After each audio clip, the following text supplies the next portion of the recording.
It's time for a challenge. In previous videos, we explored linear, radial, and conic CSS gradients. Today, we will try to reproduce them with pure SVG.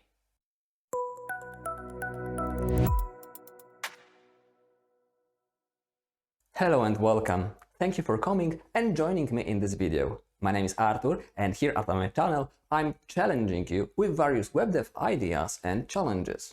Using gradients in SVG and embedding or linking them with your HTML could be a great alternative to using CSS gradients. A great benefit of using SVG is that you can use graphic software and its amazing tools to create and customize any gradient you like. In this episode, I will try to keep things simple, so wherever possible, I will write SVG directly in the IDE. Let's jump right into the code. In this challenge, I've prepared some samples from my previous videos. On the left side, I have a box for CSS. On the right, there's an empty box where we want to provide an SVG alternative. So I will want to achieve exactly the same effect, or more or less the same effect that I was able to do last time with CSS, but this time I will use SVG for that.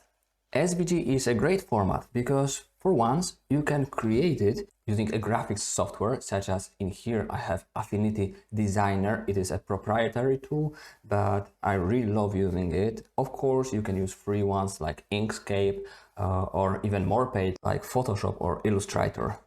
However, for the most basic solutions, you can create the SVG on your own. It is an open vector standard that you can find the docs for on Mozilla Developer Tools. MDN SVG.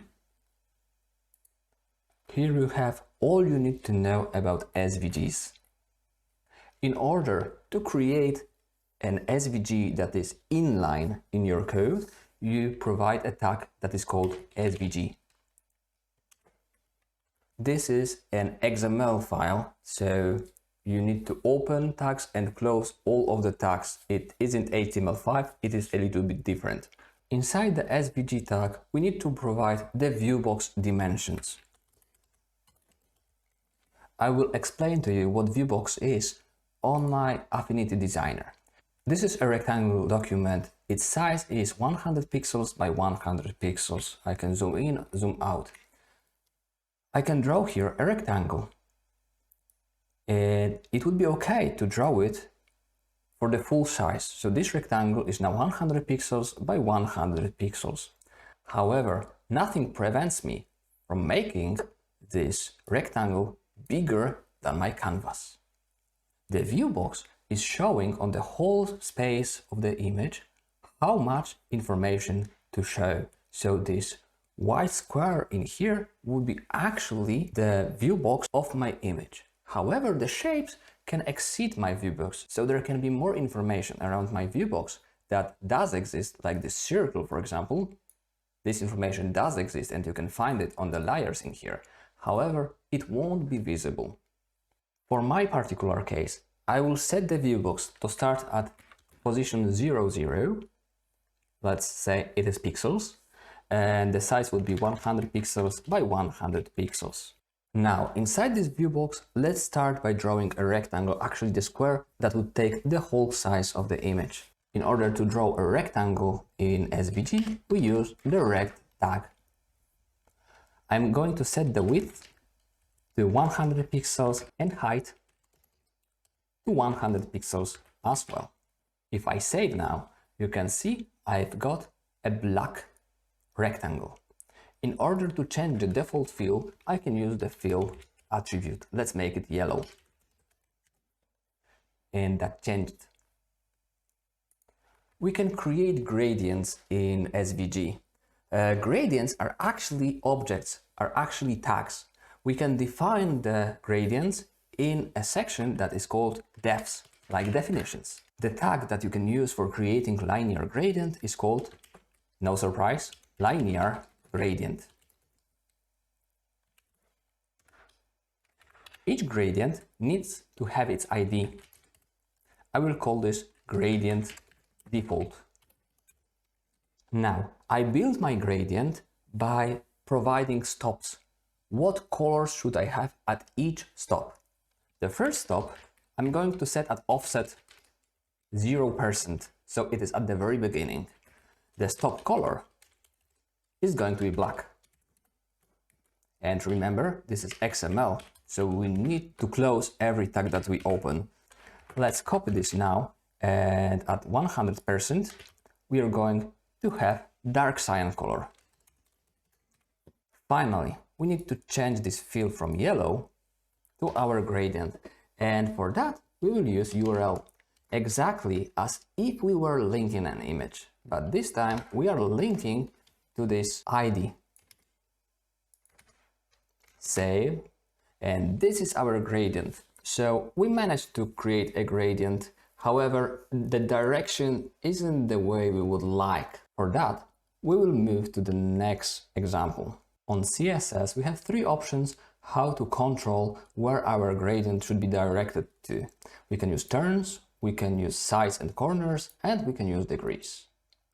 In SVGs, we have two options. The first one is setting X, Y.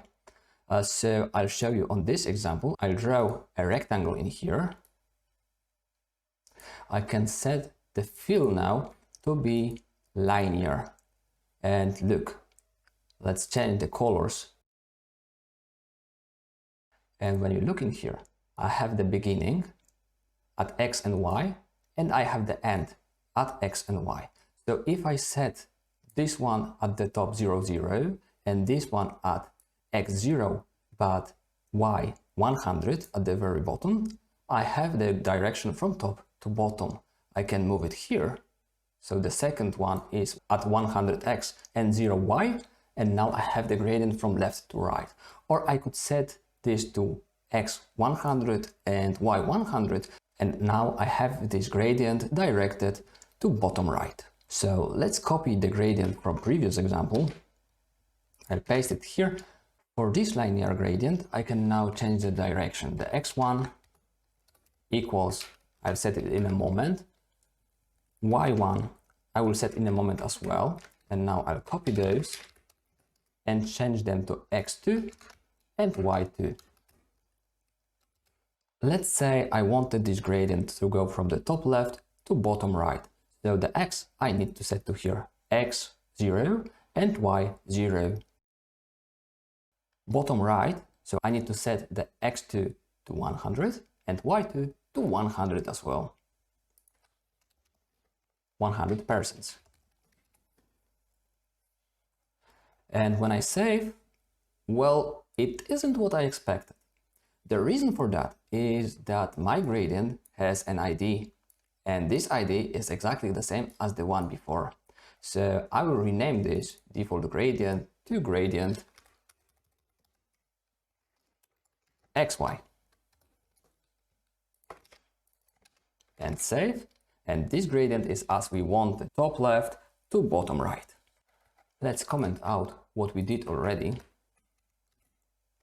so we have clearer vision what's ahead of us. I will copy this one and show you another way. Let's get rid of those X's and Y's from here. We can use CSS transforms inside SVGs, which makes them even cooler. Let's change the name from XY to rotate, so we don't have the issue that we had a moment before. And I can provide here the style attribute, and inside this style attribute I can make a transformation. Transform, rotate, let's make it 45 degrees. And ta-dam, my gradient is rotated. The next challenge is gradient hint the midpoint position. Inside CSS gradients, we can specify that the middle point between the left color and right color is, for example, at 50% or at 25%. So now the midpoint isn't in the middle, it is a bit to the left. Let's try to achieve that with SVG. I'll copy the last gradient that we used and paste it in here. I need to change the name, midpoint. I don't need the transform anymore. The colors don't match. The first would be dark cyan and the second would be brown. So what we have now is this one, 50%. They are in the middle, they are the same now. So let's move back to 25% and let's try to achieve it in here. The problem is that there isn't an easy way to do that. However, I'm sure that my software allowed to do that. We're going to go from left to right. The left color I'm going to style as dark cyan, and the right color I'm going to style as brown. And look, here I have this slider, so I can change the midpoint and it moves, so maybe it is possible after all. I'll set it to 25%, so it is in here. Now let's export it and see the file. Here is the SVG that was generated. It is an SVG, it is a standalone file, so it needs to have the XML name in here and doc type in here, then the SVG tag starts.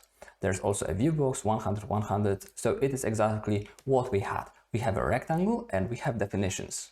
Inside those definitions we have a linear gradient with some name, x0, y0 for the first point, and for the second x is 1, which is equal to 100% actually, and we have y2, which is 0. So the direction is correct as well. So let's see how they did this. There is some transformation. We are not going into transformation at all, but there's one stop, there's another stop, wow, and there's third stop and fourth stop. So actually what they did is they've created additional colors in here for 02 and 042. I will copy those and go back to my code and let's paste it here.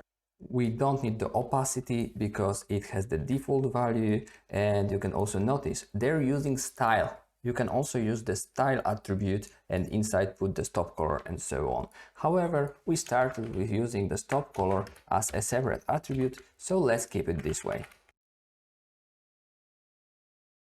Let's save and look.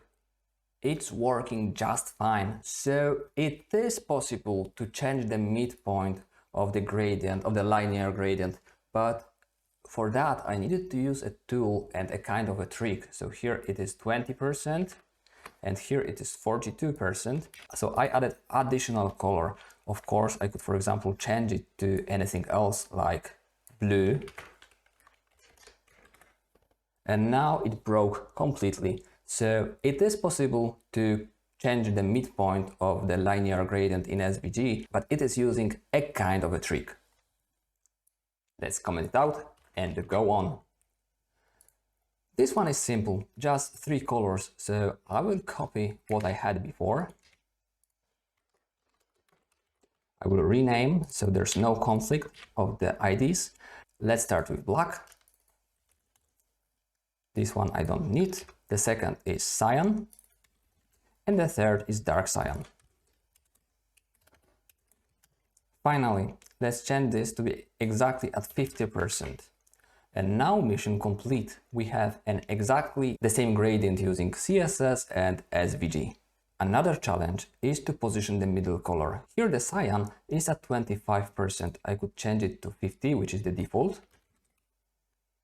Here it is.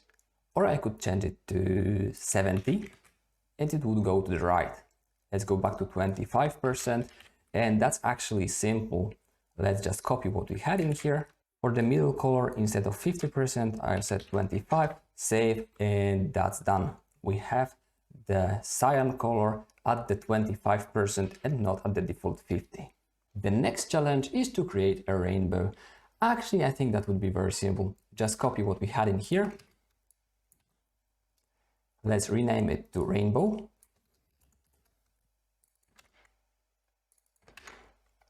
And we just need more colors. The first would be red. The second would be orange. Then we have yellow, green, blue, indigo, and violet. 1, 2, 3, 4, 5, 6, 7. The issue in here is that I need to provide the percentage values. So let's open a calculator and we have 7 colors, that means 6 stops. So let's divide 100% by 6. So it's every 16%, 16 or 17. Okay, so first starts at 0, then we have 16%, then let's make it 33, then 50, so the green would be at the very center, then we have 67, and then 83, and we end at 100. And we have the rainbow, beautiful rainbow in here, and I think it is very similar to the one on the left. Now let's try to create sharp stripes instead of those blurry fields. I will copy my rainbow first and then comment out what we had already. In CSS, to achieve those stripes, I needed to provide almost every color twice. And I think I'll try to do exactly the same in here. So I will duplicate the orange, the yellow, the green, the blue, indigo, and violet. Let's try to stay with a single violet. The orange starts at 14 and ends at 28. Actually, let's split this so it is more clearly visible.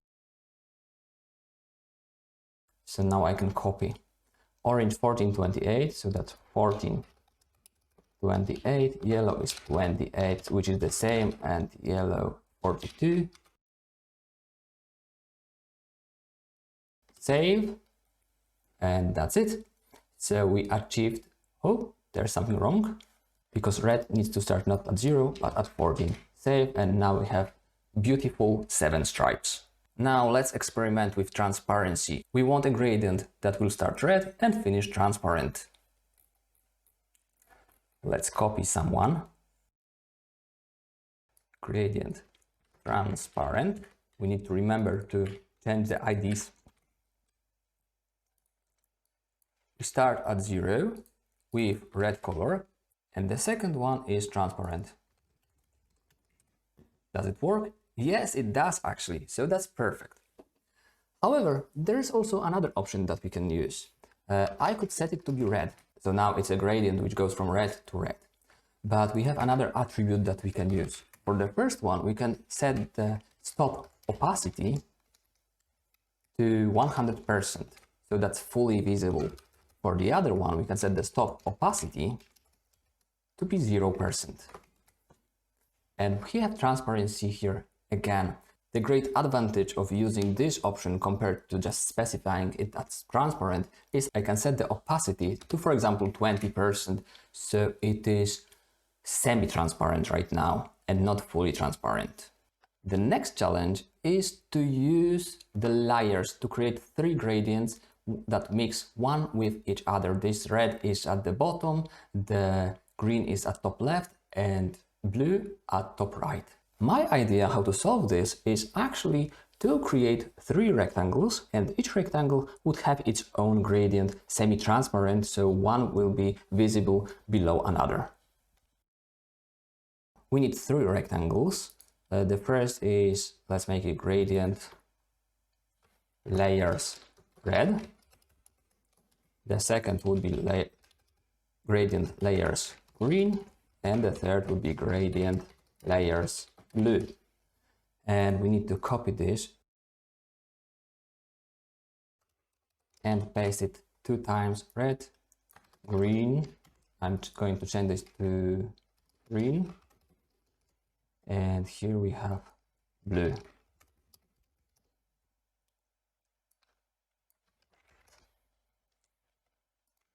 Now let's change this opacity to like 80% and this to 0.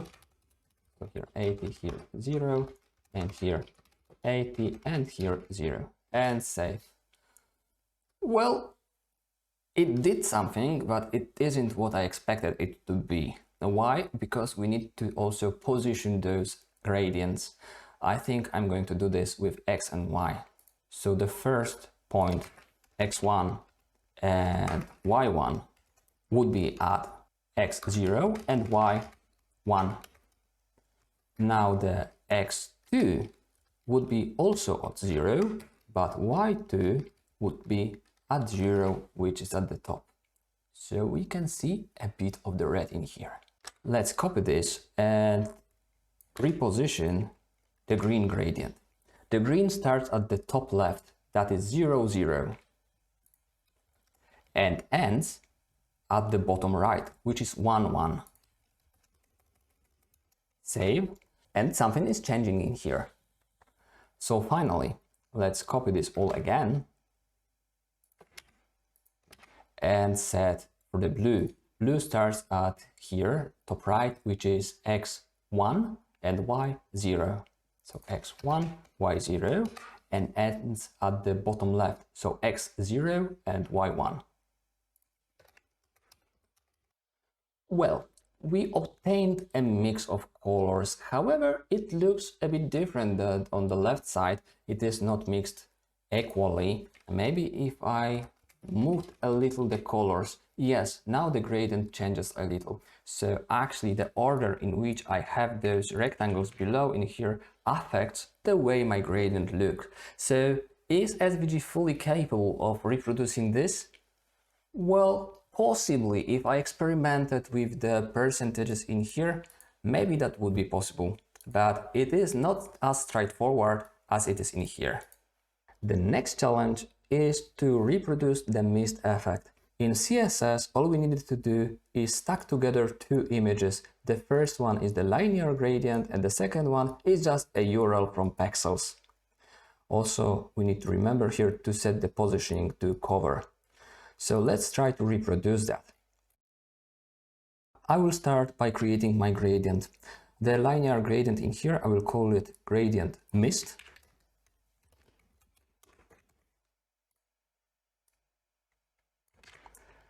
It's going to be of the color misty rose,